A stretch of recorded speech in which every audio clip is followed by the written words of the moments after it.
ليه ما بتقولوش الحقيقة؟ ليه لما أستاذكم الكبير الأستاذ عادل حمودة يقول كلام ويطلع مش حقيقي في أخطر وقت بتمر بيه مصر، ليه ما حدش اتهمه بالخيانة أو التحريض زي ما اتهمتم المذيعة رشا مجدي بالخيانة أو التحريض في حملة إعلامية شرسة مليئة بالاتهامات والإساءات الشخصية اللي بعيدة كل البعد عن المهنية الإعلامية؟ لما اتصلت الإعلامية المحترمة رشا مجدي في برنامج من برامج القنوات الفضائية بالمذيع ريم ماجد عشان توضح وجهة نظرها وتدافع عن نفسها بمنتهى الاحترام ودون أي إساءة لأي حد، تعالوا نشوف ضيوف المذيع ريم ماجد اللي هينصحوا الأستاذة رشا مجدي بالموضوعية والمهنية الإعلامية هينصحوها إزاي؟ إيه اللي بيحصل لمصر؟ اتقوا الله في مصر، اتقوا الله في بلدكم. اتقوا الله في مصر. اتقي الله انت. دي تتقي الله، دي تتحاسب، دي تتحاسب. دي بتحرض الناس على بعض. ما كانتش تتحاسب يبقى احنا عايشين في غابه، لا يمكن ده الكلام ده يمشي كده بالطريقه دي، ده تحريض علنا. طبعا زعق لها الاستاذ جورجي اسحاق، بس الاستاذ نجاد كان اهدى شويه.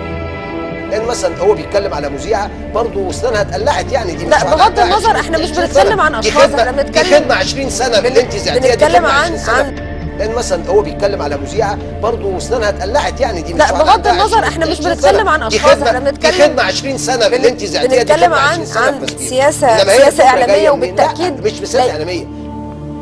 الاستاذ نجاد بيقول على الهوا امام اسره المذيعه رشا مجدي وامام اهلها وامام ملايين من المصريين، بيقول عليها دي خدمه 20 سنه واسنانها خلعت، بمنتهى السخريه والاستهزاء دون حتى مراعاه لانسانيتها.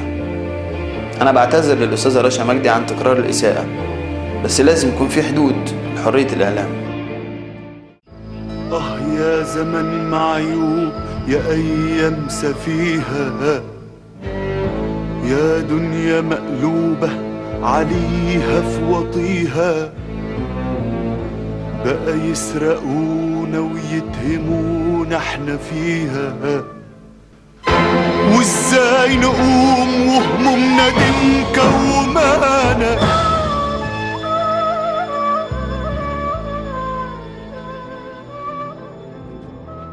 خلاص ماشي، رايحين الانتخابات ومحدش يعمل الدستور اولا، يلعن ابو الدستور اولا، يلعن ابو الدستور اولا.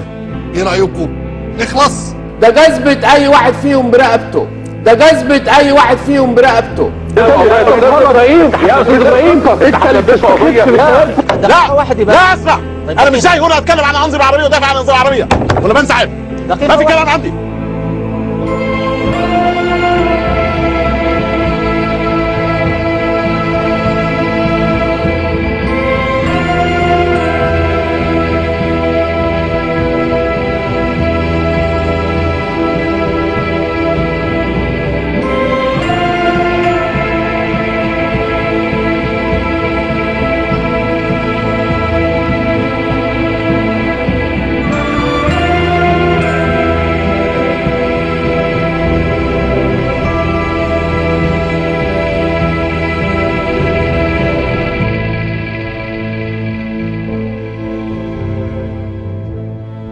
هو ده بقى الإعلام الحر؟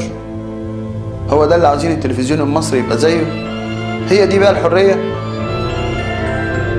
في أخطاء في التلفزيون المصري وبيحاولوا يحسنوا من أدائهم، وممكن كمان نساعدهم، نعرفهم إزاي يتحكموا في مشاعرهم أمام السادة المشاهدين، أو ممكن نديهم دروس في الإعلام. نشوف دروس في المهنية والإعلام من الكاتب الصحفي والإعلامي إبراهيم عيسى. لما انت تبقى مهني فاشل ما تنصحش الناس بمراعاة المهنية.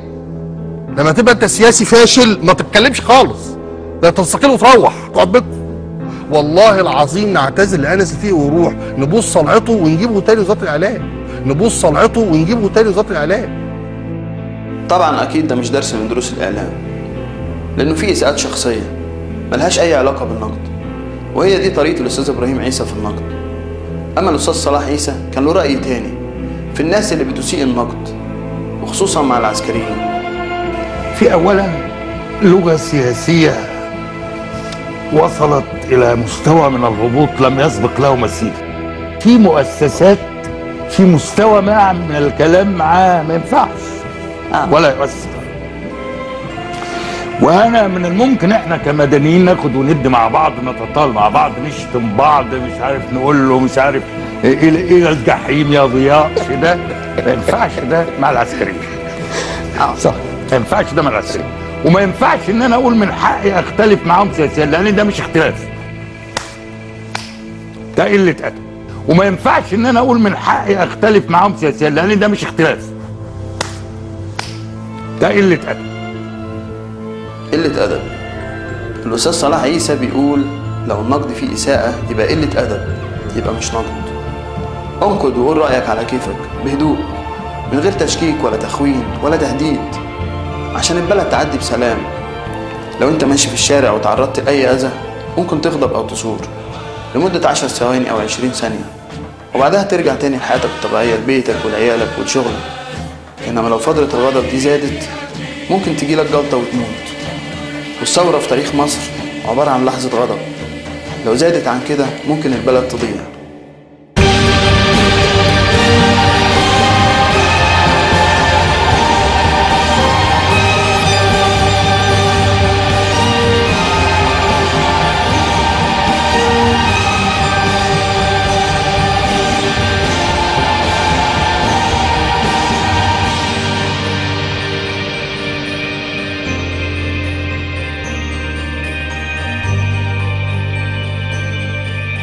الأرض الطيبة اللي مهما حرقت وقتلت وخربت موجودة.